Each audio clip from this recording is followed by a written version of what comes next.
Dear students, last class we പഠിച്ചത് ഒരു assembly language പ്രോഗ്രാമിന്റെ സ്ട്രക്ചർ ആയിരുന്നു.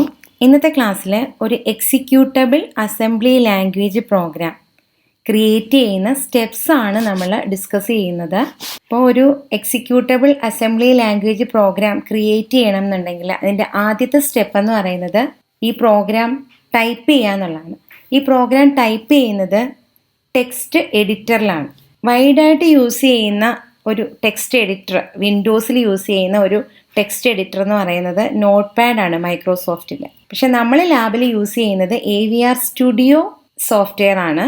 AVR സ്റ്റുഡിയോ IDE എന്ന് പറയുന്നത് ഒരു എക്സലൻറ്റ് ഡെവലപ്മെൻറ്റ് സോഫ്റ്റ്വെയർ ആണ്. ഇതിനകത്ത് എല്ലാ AVR ചിപ്സും സപ്പോർട്ട് ചെയ്യുന്നുണ്ട്.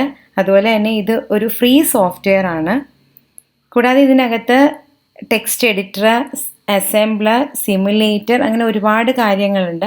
അതെല്ലാം കൂടി ഒരു ഒറ്റ സോഫ്റ്റ്വെയർ പാക്കേജ് ആയിട്ടാണ് വരുന്നത്. നമ്മൾ ഈ ടെക്സ്റ്റ് എഡിറ്ററിനകത്തേക്ക് ഈ പ്രോഗ്രാം ടൈപ്പ് ചെയ്ത് കഴിയുമ്പോഴേക്കും അത് സേവ് ചെയ്യപ്പെടുന്നത് .asm എന്ന് പറയുന്ന എക്സ്റ്റൻഷൻ വെച്ചിട്ടാണ്.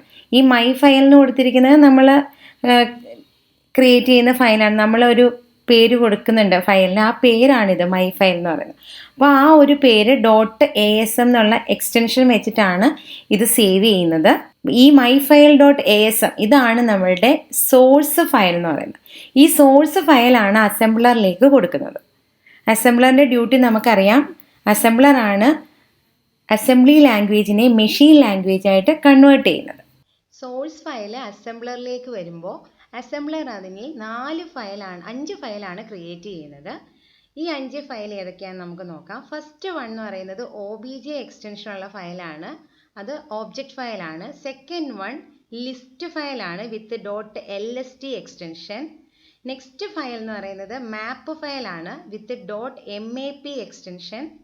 നെക്സ്റ്റ് ക്രിയേറ്റ് ചെയ്യുന്നത് ഹെക്സ് ഫയലാണ് വിത്ത് .hex എക്സ്റ്റൻഷൻ.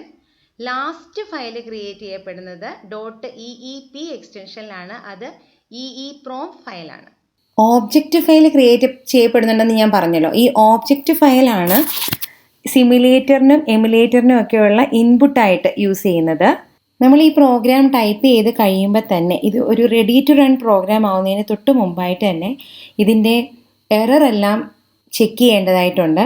എറർ ഫ്രീ ആണെന്നുള്ളത് എൻഷുർ ചെയ്യേണ്ടതായിട്ടുണ്ട്. നമ്മൾ യൂസ് ചെയ്യുന്ന ഈ AVR സ്റ്റുഡിയോ IDE എന്ന് പറയുന്ന സോഫ്റ്റ്വെയർ എറർ ചെക്ക് ചെയ്തിട്ട് കറക്റ്റായിട്ട് ഒരു എറർ മെസ്സേജ് തരും. അതുപോലെ തന്നെ ഏത് ടൈപ്പ് എറർ ആണെന്ന് കറക്റ്റായിട്ട് അത് തന്നെ നോട്ടിഫൈ ചെയ്യും. എറർ മെസ്സേജ് കാണുമ്പോൾ തന്നെ നമുക്ക് ഏത് ലൈനിലാണ് എററെന്നും എന്താണ് എററെന്നും ഒക്കെ മനസ്സിലാക്കാനായിട്ട് പറ്റും. ലാബിൽ പ്രോഗ്രാം ഇപ്പോൾ ചെയ്തുകൊണ്ടിരിക്കുന്നത് കൊണ്ട് നിങ്ങൾക്കത് വളരെ കൃത്യമായിട്ട് തന്നെ മനസ്സിലാവും എങ്ങനെയാണ് എറർ മെസ്സേജ് ഡിസ്പ്ലേ ആവുന്നതെന്നും എങ്ങനെ ആ എറർ ഡിറ്റക്റ്റ് ചെയ്യാമെന്നും ഒക്കെ നിങ്ങൾക്ക് ക്ലിയർ ആയിട്ട് തന്നെ അറിയാം. മാപ്പ് ഫയൽ നമുക്ക് കാണിച്ചു തരുന്നത് നമ്മൾ ഈ പ്രോഗ്രാമിനകത്ത് യൂസ് ചെയ്യുന്ന ലേബൽസ് ഉണ്ടല്ലോ, ലേബൽസിനെ അതിൻ്റെ വാല്യൂ ആയിട്ട് ചേർത്ത് കാണിച്ചു തരും.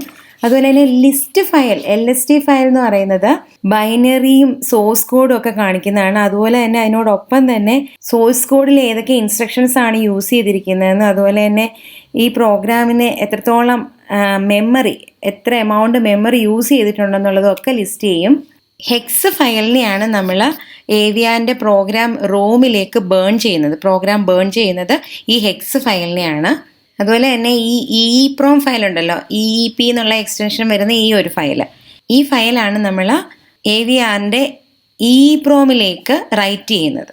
ഇതാണ് ഒരു AVRൻ്റെ ഒരു അസംബ്ലി ലാംഗ്വേജ് പ്രോഗ്രാം ക്രിയേറ്റ് ചെയ്യുന്നതിനുള്ള സ്റ്റെപ്സ്.